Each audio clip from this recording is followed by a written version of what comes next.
예, 안녕하세요. 진동섭입니다. 반갑습니다.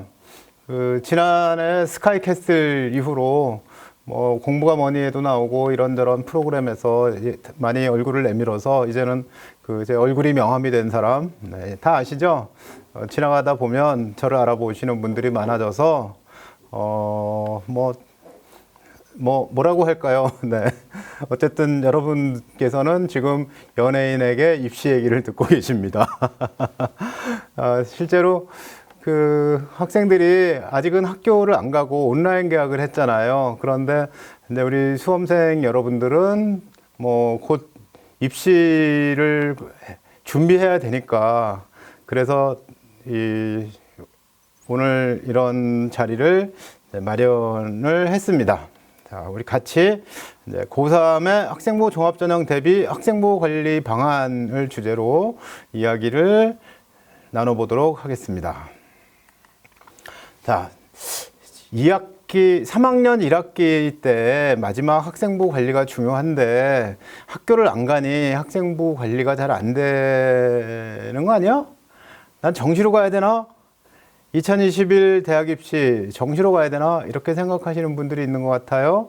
그런데 규모로 보면 수시로 선발하는 규모가 학생부 종합전형으로 선발하는 규모가 지난해에 비해서 조금 늘었어요. 정시도 조금 늘고 이따 통계를 보시면 알겠지만 그래서 내가 정시로 간다는 건 곧 다른 사람들에게 자리를 양보하는 거죠. 그래서 정시로 가야 하나라고 생각을 하는 분들은 그동안에 나는 내신은 거의 생각할 수 없어요. 뭐라고 해요? 폭망? 내신은 폭망했어. 수능 보면 괜찮아. 그러면 이제 마지막 수능 공부를 열심히 해야 되겠죠. 그러나 수능과 내신을 같이 하면서 학생부 종합전형을 준비해 온 사람들은 이제 마지막으로 학생부 종합전형에 더 응시 기회를 노리는 마지막 작업을 해야지 될 겁니다. 자, 지난 3월 말일 날 보도자료가 나왔었어요. 이 보도자료를 보면 이제 처음으로 초중고 특 신학기 온라인 개학 실시 이렇게 되어 있어요. 처음으로 초중고 특수학교, 초등학교, 중학교, 고등학교, 특수학교 신학기에 온라인 개학을 하겠다 해가지고 4월 9일 이후 중고 3학년부터 순차적으로 학사 일정을 시작한다 이렇게 되어 있고요. 그 다음에 이제 수능 시행일 등 2021학년도 대학 입시 일정은 조정하겠다 이렇게 해놨어요. 이게 다 이제 확정이 되어서 다 발표가 되고 수업도 온라인으로 이제 진행이 되고 있는 중입니다. 온라인 개학 이후 원격 수업의 현장 안착 대책 이렇게 되어 있는데 온라인 수업의 특징이 학교는 온라인 방송을 하지만 여러분들이 직접 수업에 참여하지 않는다면 온라인 수업은 그냥 틀어놓은 방송에 불과하죠. 왜? 여러분들 연속극이나 그런 거 볼 때 방송은 틀어져 있는데 그거 안 보고 딴짓하는 경우 많잖아요. 그것처럼 온라인 학습이라는 것이 이제 학교에서 선생님이 수업을 한다고 해서 수업이 되는 건 아니고 여러분들이 이제 적극적으로 수업에 참가를 해야 되는 거죠. 그래서 이제 보도자료가 이렇게 나간 이후에 일정 조정이 됐습니다. 일정은 이렇게 돼 있어요. 우선 여러분들은 고3이니까 맨 윗줄에 있죠. 그래서 9일, 10일 적응 기간을 거쳐서 지금 온라인 개학을 하고 이제 4월 16일 이후로 1, 2학년도 개학을 해서 현재는 모든 학년이 다 온라인 개학을 한 상태예요. 보도에 보면 특별히 문제가 없이 잘 진행이 되고 있는데 이제 몇몇 부분에서는 좀 안 되는 부분도 있다 그러면서 방송에 나오고 있는데 여러분 안 됐다고 여러분들이 마음을 놓고 있으면 실제로 손해는 안 된 데에서 보는 거예요. 그러니까 핑계를 만들지 말고 충분히 여러분들이 최선을 다해서 현 상황을 극복을 해야 되는 거죠. 대학 입시 일정을 볼까요? 4월 24일 날 서울교육청에서 주관하는 전국 연합 학력 평가를 보기로 했는데 24일 날 전국이 동시에 보기는 어려워 보여요. 그래서 알아서 학교에서 보고 채점도 단체로는 해주지 않는다고 해요. 그러니까 여러분들이 실제로 시험 시간을 맞춰서 시험을 본다면 시험 보는 경험 한 번을 갖게 되겠죠. 그런 정도로 사용할 수 있을 거고 5월 12일 날 또 전국연합 학력평가가 있습니다. 이때는 학교에 나가서 시험을 볼 수 있게 되기를 바라야죠. 그리고 1차 고사가 이어집니다. 5월 말부터 6월 초 사이에 1차 고사, 중간고사라고 하는 그 시험이 이어지는데 예전에는 대개 8주 뒤쯤 봤어요. 그러니까 3월, 4월 지나서 5월 초, 4말, 5초에 봤는데 지금은 5말, 6초에 보니까 많이 늦었죠. 그런데 그전에는 8주 뒤쯤에 시험을 봤는데 이번에는 6주 반 또는 7주 정도 뒤에 시험을 보니까 시험을 준비하는 총 기간이 줄어들었다 이렇게 얘기할 수가 있잖아요. 이제 여러분들이 새로 공부해 나가는 것이 어렵긴 하겠지만 전반적으로 보면 학습량 자체가 이전 교육과정, 2009 개정 교육과정에 비해서 80% 이상 줄었어요. 그렇기 때문에 뭐 범위가 많아서 못하겠어요 라고 얘기하기는 어렵고요. 최선을 다해서 준비를 해야지만 되겠죠. 물론 학교별로 그거보다 좀 더 뒤에 보는 학교도 있는 것 같아요. 그리고 이제 6월 모의평가, 한국교육과정평가원에서 출제하는 모의평가가 6월 18일 날에 있을 예정입니다. 이때 모의평가는 2015 개정교육과정에 의해서 처음 보는 시험이에요. 그렇기 때문에 어쩌면 경향이 좀 달라질 수도 있어서 꼼꼼하게 시험을 보고 난 뒤에 정리를 해야 돼요. 분석을 해서 새로운 유형이 있는지 그리고 내가 대비하지 못한 것이 무엇인지를 확인을 해야 되고요. 현재 한국교육과정평가원 홈페이지에 2021년 수능과 관련해서 준비하는 방법, 대비하는 방법, 공부하는 방법 등이 책자로 올라와 있어요. 이 책을 참고하면 도움이 될 거라고 생각이 됩니다. 6월 모의평가를 보고 난 다음에 7월 달에 인천교육청에서 출제한 전국연합 학력평가가 또 있는데 평소에는 이 모집 단위가 크지가 않았었거든요. 그런데 이번에는 좀 더 그 전체 응시 단위죠. 모집 단위가 아니고 전체 응시 집단의 규모가 아마 예전보다는 커지지 않을까 하고 생각을 해요. 그리고 나서 1학기를 마치는 기말고사, 2차 고사를 보게 됩니다. 2차 고사는 학교별로 7월 말에서 8월 중순까지 기획이 되어 있기도 하고 8월 말에 기획이 되어 있기도 한데 언제 시험 기간이 정해졌는지를 학교 일정을 통해서 확인을 해보고 준비를 해야 되겠죠. 8월 중순쯤에 시험을 보게 된다면 또 6월 초부터 시작해가지고 6월 한 달, 7월 한 달 지난잖아요. 그래서 한 7주 뒤나 7주 반 뒤 정도가 될 거고요. 여름방학이 끝난 다음에 할 수도 있는데 그러면 8월 말쯤에 시험을 보게 되겠죠. 그렇게 되면 좀 더 긴 기간이지만 학교에서는 수능 원서 접수 그리고 수능 시험 공부 대비 혹은 수시 대비 이런 여러 가지 여건을 고려해서 기말고사 기간을 정하겠죠. 그러고 난 다음에 수능 모의평가 9월 모의평가가 진행이 됩니다. 그죠? 9월 16일이에요. 그 같은 날에 수시학생부 작성 기준일이니까 그러니까 8월 달에 기말고사를 끝내고 난 다음에 9월 16일까지 모평 준비를 해 가면서 동시에 학생부 작성에 마지막 담을 수 있는 내용을 그날까지 채우게 되겠죠. 그래서 여러분들이 수시로 보는 학생들은 9월 16일까지는 참 바쁠 것이다. 이렇게 생각이 됩니다. 원서 접수 기간이 9월 23일로 9월 16일 날 모평을 보고 난 다음이 되었어요.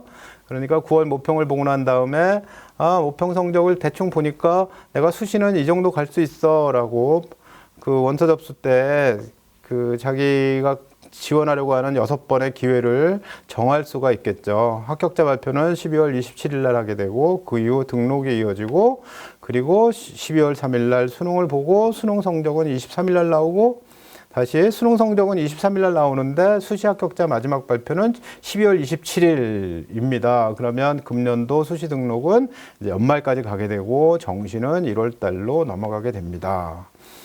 그래서 이런 일정으로 진행이 되는데 9월 16일까지 여러분들이 최선을 다해서 학교 생활을 하고 난 다음에 이제 최종적으로 수시 원서는 어디에 쓰지를 결정하는 것까지가 이제 여러분들이 일정을 잘 찾아가야 될 그런 부분입니다. 금년에 정시로 가지 하는 것이 좀 무리다라는 얘기를 앞서 했는데요. 그 2021년 대입 전형 유형별 운영 현황을 보면 수시에서는 학생부 위주 전형이 2020년도에 비해서 조금 늘었습니다. 그죠? 85,000에서 86,000명으로 1,000명 정도 늘었죠. 그 다음에 수능 위주 전형이 69,000에서 7만 정도로 늘었어요. 그러니까 수시에 학생부 종합 전형 조금 늘었다. 정시에 수능 전형 조금 늘었다. 이렇게 아시면 되겠는데요. 그러니까 학생부 종합 전형 자체가 뭐 줄어든 게 아니니까 아직은, 그러니까 2024 대입에서 학종 혹은 정시 이게 좀 달라진다는데 거기에 현혹되지 마시고 금년 고3 학생들은 학생부 종합 전형에 충분히 도전을 하셔야 합니다. 다음, 전형 유형별로 보면 전국에서 가장 많은 비중으로 선발하는 건 학생부 교과 전형입니다. 그러나 여러분들이 가기를 원하는 서울 수도권을 보면 종합 전형 비중이 많이 높죠. 그래서 서울 수도권에 있는 학생들은 더 종합 전형을 준비해야 됩니다. 수능 위주 전형도 전국에 비해서는 서울이 높고 수도권 역시 높습니다. 교과 전형 비중이 전국에 비해서는 현저히 낮죠. 자, 다음 볼까요? 수능 응시 인원이 감소할 텐데 라고 걱정하시죠. 지난해에도 수능 응시 인원이 한 5만 명 정도 감소할 거라고 생각을 했는데 졸업생이 조금 더 늘었어요. 졸업생 응시자가. 그래가지고 생각보다는 좀 덜 줄었다라고 말을 하는데 금년 고3 학생들은 태어날 때 지난해 학생들보다 6만 명이 적게 태어났어요. 그러니까 실제로 학생 수가 뭐 6만 혹은 뭐 5만 명 적다 이렇게 얘기할 수가 있죠. 5, 6만이 적습니다. 그러니까 재수생 규모가 작년과 비슷하다면 아마 금년에 수능 응시자 수는 5만 명 정도가 줄 거다. 수능 응시자가 줄어들면 뭐가 문제죠? 표준 점수는 별로 문제될 게 없죠. 정시는 뭐 그냥 석차대로 가는 거니까 문제될 게 없어요. 그리고 정시에 경쟁률이 낮을 테니까 가기가 좀 편해질 거예요. 이렇게 생각할 수 있죠. 또한 응시자 수가 줄어드니까 각 등급별로 해당되는 인원이 줄기 때문에 최저 등급을 맞추기가 어려울 거예요. 이렇게 생각할 수도 있어요. 그래서 이 부분은 어떻게 되나 하고 해볼 필요가 있고요. 또 한 가지는 지난해 수능의 특징이 뭐냐면요. 과탐 응시 인원이 전체 인원의 감소폭보다 더 많은 폭으로 감소했다. 그리고 과탐 응시자 중에서 수학 가를 보는 학생은 한 6만 명 정도가 적습니다. 그 학생들은 수학 나를 본 거죠. 그래서 수학 가를 뽑는 대학에 갈 수 있는 자격을 갖춘 학생이 15만 명 정도입니다.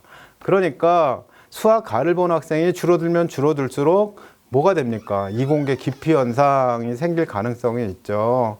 그래서 이공계 기피 현상을 여러분들이 이용해서 대학을 간다면 수학 가를 그냥 본다, 공부 열심히 해서 본다, 이제 그렇게 얘기할 수도 있어요.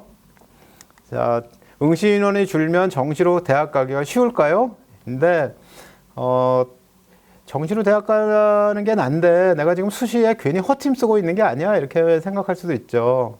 그런데 이런 생각을 해보세요. 2021년에 대학 입시 커트라인이 수능 및 내신 모두 하향 전망이다라고 얘기를 합니다. 무슨 얘기냐면 이제 응시자 수가 주니까 경쟁이 낮아지고 당연히 커트라인 내려가지 않겠어? 이렇게 되죠. 그러면 대학에 가기가 쉽냐인데 뭐 중위권 대학, 그러니까 뭐 서울 수도권 밖에 있는 대학을 가는 건 더 쉬워질 수가 있죠. 그런데 이제 수험생이 10% 정도 줄어요. 그러면 2021년에 수능 사탐 기준으로 해서 2만 등쯤 되는 점수가 표준 점수로 376점쯤이에요. 추정하건대 이게 이제 교육과정 평가원에서 발표를 하지 않으니까 추정치입니다만 어쨌든 376점인데 이게 2만 등이거든요. 그런데 지난해 같으면 10%가 많았잖아요, 인원이. 그러니까 22,000 등에 해당되는 점수거든요. 그때 점수가 374점이에요. 그러니까 야, 수험생이 줄었어. 그러기 때문에 내가 이만큼 유리했는데 그 이만큼이 얼마냐 하면 달 2점. 수능 쉬운 거 한 문제. 수능 문제가 2점짜리, 3점짜리, 4점짜리가 있잖아요. 근데 2점짜리 한 문제 정도가 차이가 난다. 그것도 매 과목도 아니고 전체에서. 그러니까 실제로 체감으로 느끼는 뭐 대학 가기가 쉬워졌어요. 이 부분은 사실은 별로 쉬워지지 않았다는 거죠. 별 차이 없다. 또한 만약에 1000등 수준에 갈 수 있는 대학이 있다고 해보세요. 그러면 1000등이 어디냐 하면 이제 의대 같은 경우 국수과에서 400점 정도 되는 데가 931등이에요. 그런데 거기서 1000등을 기준으로 해보면 1100등까지 오면 결국 20% 차이죠. 그 차이가 399점인데 400점에 갈 수 있는 대학은 399점에 갈 수 있냐? 못 가요. 그러니까 변화가 없다는 얘기죠. 그러니까 그 학생 수가 줄어서 10% 줄었으니까 대학을 쉽게 갈 수 있어라는 것은 어디에 해당되냐 하면 이제 중하위권 대학에는 해당이 되지만 상위권 대학에는 해당이 없거나 아니면 뭐 상위 15개 대학 수준이다. 그렇게 얘기하면 기껏 2점 정도거나 뭐 그런 정도 차이밖에 안 난다는 거죠. 그래서 일단 인원이 줄면 정시로 가기 쉽다에 속지 마시길 바랍니다. 다른 사람은 혹시 쉬울지 몰라도 내가 좋은 대학 가려고 하는 나에게는 해당되는 말이 아니다. 이렇게 생각하시는 게 맞죠? 응시 인원이 줄면 정시로 가기 쉽냐 해서 말씀드린 대로 응시 인원의 감소에 따라 충원이 안 되는 대학은 물론 늘어날 전망입니다. 충원이 안 되는 대학은 뭘로 뽑죠? 교과 전형으로 뽑거든요. 대부분 그렇습니다. 그러니까 수능 때문에 쉽게 가는 게 아니라 그냥 교과 전형으로 원서 내면 쉽게 갈 수 있다. 충원이 안 돼서 그런 말이고요. 또 한 가지는 이제 수능 최저 충족이 어려워지는가에 대한 이야기인데 수능 최저 통과자 수가 줄어들게 되죠. 왜냐하면 뭐 같은 과목을 100명이 봤을 때 1등급이면 4명인데 90명이 봤을 때 1등급이면 4% 안에 드는 인원이 줄었으니까 3.6으로 줄잖아요. 그런데 문제는 이제 수능은 동점자가 있거든요. 그렇기 때문에 실제로 수능 최저를 충족하느냐, 충족 못하느냐 하는 것이 그 응시 인원에 달려 있긴 해요. 그러나 응시 인원보다 더 민감한 게 뭐냐면 과목별 난이도예요. 그래서 좀 어렵게 나면 동점자가 없기 때문에 2등급이 11%에 가까이에서 잘리게 돼요. 영어의 경우를 예를 들면 2016년에 영어 모의고사를 봤는데 너무 쉬워가지고 1등급이 16%가 됐어요. 1등급이 16%였어요. 요즘에는 한 1등급이 뭐 10%, 9% 뭐 이렇게 되죠. 더 어려울 때도 있고 2019는 좀 어려웠어요. 2020에서는 그보다는 좀 쉬웠지만 여전히 이제 어려우니까 2등급 선에 들어오는 숫자가 적거든요. 수학 나도 어려워가지고 2등급이 그 예전보다는 훨씬 더 적은 숫자였다 이렇게 얘기를 하잖아요. 또 이제 시험 문제가 너무 쉬워지면 아예 2등급이 없어서 생기는 문제도 있어요. 윤리와 사상은 문제가 쉬운 바람에 2등급에 공백이 생겼었거든요. 그러면 1등급을 맞아야지 최저로 써먹을 수가 있잖아요. 그러니까 다 맞아야 된다는 그런 뜻이죠. 그렇기 때문에 수능 최저 통과자가 유리하냐 불리하냐는 어쩌면 시험 문제에 달려있기 때문에 수시로 시험을 볼 학생들은 시험 문제가 제발 쉽기를 하고 기도를 해야 될 거고 물론 너무 쉬우면 안 되겠지만 정시로 갈 학생은 나 혼자 잘 보면 표준 점수가 높아지는 거잖아요. 그래서 제발 문제가 어렵고 내가 아는 문제만 나오기를 하면서 기도를 드려야 되는데 기도하기 전에 해야 될 것은 실력을 쌓는 길이죠. 최선을 다해야 됩니다. 그죠? 다음. 수시에서 가장 중요한 것이 두 가지인데요. 학종 투명성 강화라는 것이 2024 대입부터 적용이 되긴 한데 이게 2024 대입에 해당되는 내용을 2023 2022, 2021 이렇게 우선 적용하는 것들이 있어요. 그중에 2021년에서 가장 크게 변하는 게 뭐냐면 고교 정보 블라인드가 확대된다인 거고요. 그 블라인드 확대는 뭐냐면 지금까지는 면접만 블라인드 했어요. 면접 블라인드라는 건 뭐냐면 면접을 보러 갈 때 교복 입고 오지 마 그렇게 얘기하거든요. 왜냐하면 어느 학교인지 보이니까. 그리고 그 학생의 출신 학교라든가 뭐 인적사항 이 배경이 없이 그냥 그 학생이 낸 서류에서 개인을 알 수 있는 정보를 빼고 물어본다. 이게 블라인드인데 서류 평가하는 단계에서도 블라인드 평가를 한다는 거예요. 그 다음에 또 한 가지는 면접을 녹화하겠다고 해요. 그래서 학생이 나중에 면접을 잘했는지 못했는지를 아마 볼 수 있게 해줄 모양인데 어쨌든 면접을 녹화한다는데 면접을 보는 사람 입장에서 보면 갑자기 카메라를 들이대고 면접을 하니 그냥 면접해도 떨리는데 면접을 실제로 카메라에서 녹화한다고 그러면 얼마나 떨리겠어요. 머릿속이 갑자기 하얘진다. 이런 학생들이 생겨요.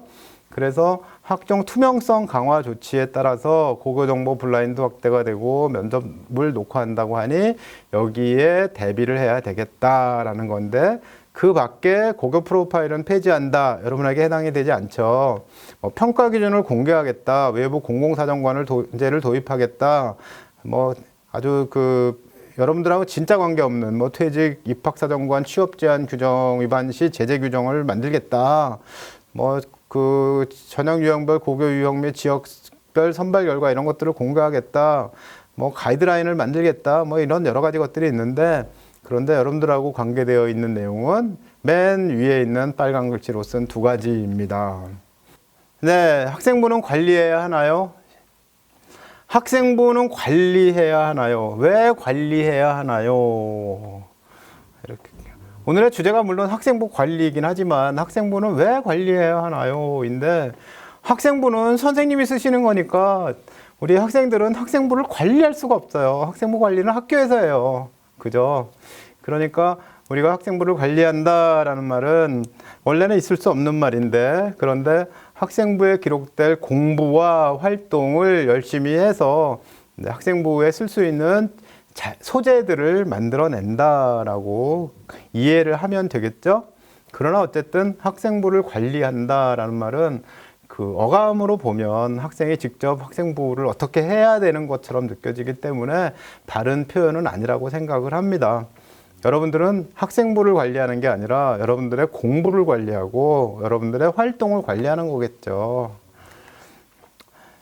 일단 학생부를 관리한다는 내용이 왜 나오냐 하면 이제 활동을 통해서 우리가 지식을 익혔던 수준에서 뭔가 역량을 갖추는 상태로 넘어가야 된다라는 그런 부분이거든요. 근데 2016년 연초에 있었던 세계경제포럼에서 4차 산업혁명 시대를 맞아 향후 5년간 전 세계 710만 개 일자리가 사라질 것이다 이렇게 얘기를 했대요. 이 말의 근거가 어디 있을까요? 라고 또 찾아보는 분이 있는데 그런데 찾아봤는데 근거가 아주 강한 건 아니다 이렇게 얘기를 하는데 이 말은 이미 실현이 되고 있는 것으로 보여요. 그래서 4차 산업혁명 시대를 맞아서 일자리가 진짜 사라지고 있다. 예전에 있었던 일이 없어지고 있다. 이렇게 얘기를 하거든요. 그러니까 일자리가 사라지니까 사람들은 뭐 하게 되겠어요?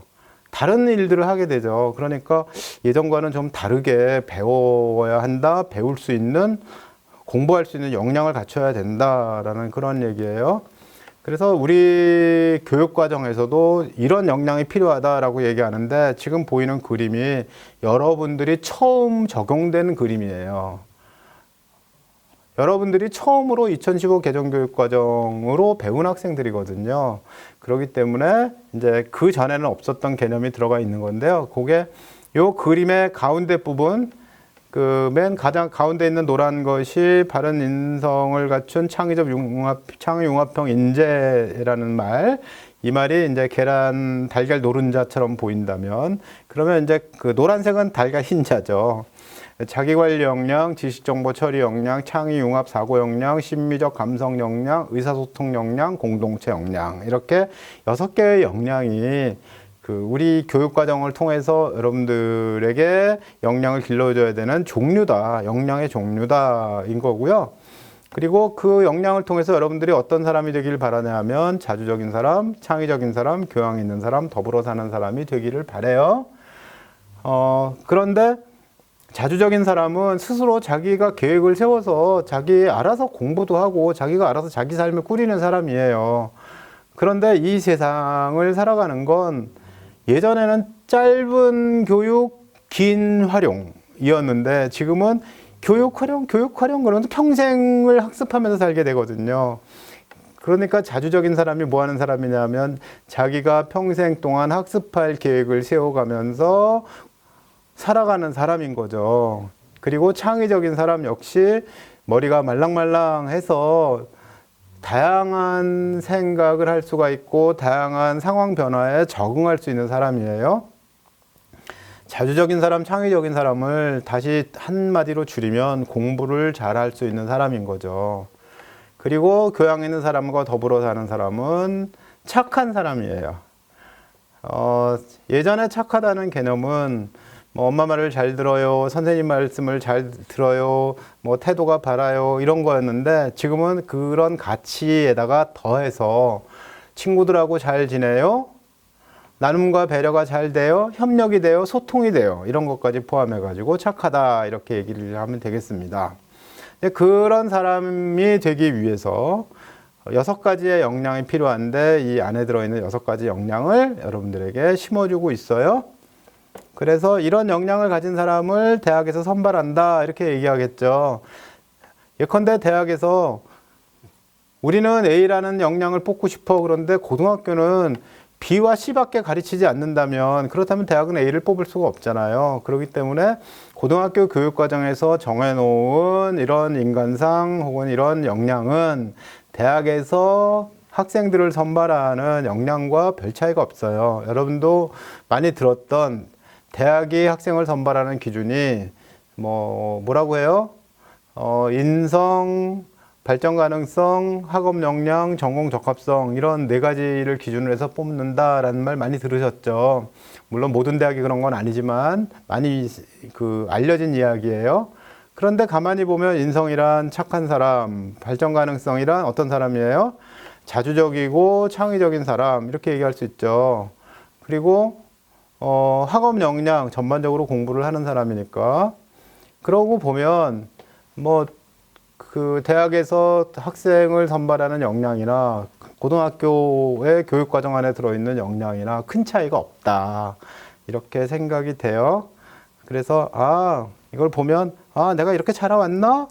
내가 이렇게 이런 것들을 나에게 적응하면 내가 만족할 만한가 하는 것들을 되돌아볼 수가 있죠. 교과 역량이라는 것도 있어요. 우리가 배우는 과목은 국어, 수학, 영어, 사회, 과학 이런 과목들이 중요하다 이렇게 얘기를 하죠. 만약에 국어를 배웠다 그러면 어떤 역량을 여러분들이 길렀냐면 비판적, 창의적 사고 역량, 자료 정보 활용 역량, 의사소통 역량, 공동체 대인관계 역량, 문화 향유 역량, 자기성찰 개발 역량 이런 역량을 가졌다라고 얘기를 해요. 도덕에서 말하는 역량, 사회에서 말하는 역량 이렇게 각 교과마다 교과 역량이 있거든요. 그래서 이 교과 역량을 여러분들이 충분히 익혔다면 그렇다면 이제 고등학교를 제대로 잘 이수했다 이렇게 얘기를 하겠죠. 어떤 역량이 필요하냐면 이 앞에서 보여드린 역량에다가 이제 정리를 좀 하면 OECD에서 OECD 교육 2030이라는 장면에서 OECD 홈페이지에 들어있는 내용이에요. 문해력, 수리력, 데이터 이해력, 디지털 이해력이 필요하다 이렇게 얘기하는데 이제 공부 중에 제일 중요한 게 문해력이거든요. 여러분들이 국어 수능 문제를 푼다 그러면 일단 제시문을 읽어야 되잖아요. 또 영어로 해서도 장문 독해를 해요. 그러면 제시문을 읽고 그 글의 내용을 파악하고 핵심 내용을 알고 그리고 비판적으로 들여다볼 수가 있어야 되죠. 그래서 기본적으로 우리의 삶은 문해력을 바탕으로 한다라고 얘기하고요. 만약에 나중에 이제 사회에 나갔어요. 그러면 여러분들이 사회에 나가서 여러분들의 생각을 말로도 하지만 글로도 쓰잖아요. 보고서도 쓰고, 뭐 이런저런 문서를 만들죠. 그러니까 문서를 만드는 것 역시 문해력 안에 포함이 됩니다. 그 다음에 일상적인 언어인 문해력 이외에 또 중요한 게 뭐냐 하면 수리력이에요. 이 세상은 수학으로 이루어져 있다 이렇게 얘기를 할 정도로 수학을 이해해야 되고 수학으로 문제를 해결할 수가 있어야 된다고 하는 거죠. 그 다음에 데이터와 디지털 뭐 더 말씀드리지 않아도 알 수 있는 내용인데, 그런데 가만히 보니까 이게 뭐야, 국어, 영어, 수학이 위에 두 개고 사회과학이 아래 두 개구나 이렇게 보이죠. 이게 전반적으로 중요한 역량이라는 것이 교과에서 말하는 역량과 OECD가 말하는 역량에 큰 차이가 없구나 이렇게 생각이 됩니다. 역량을 길러줘야 되는데 옛날에 언제냐면 우리 엄마 시대요. 엄마 시대에는 학력고사를 받거나 아니면 수능을 봤던 분들이거든요. 그때는 이해와 암기가 중요했었어요. 그래서 실제로 무엇을 하기보다는 시험 대비하는 문제를 열심히 풀었죠. 예컨대 쌀에다가 1.2배 물을 넣어서 좀 불린 다음에 열을 가하면 밥이 됩니다를 배우지만 밥은 못해요. 밥만 못하는 게 아니라 라면도 못 끓여요. 그러면 역량이 있는 게 아니죠. 실제로 공부라는 건 그것을 배웠으면 할 수 있어야 한다가 지금의 생각이에요.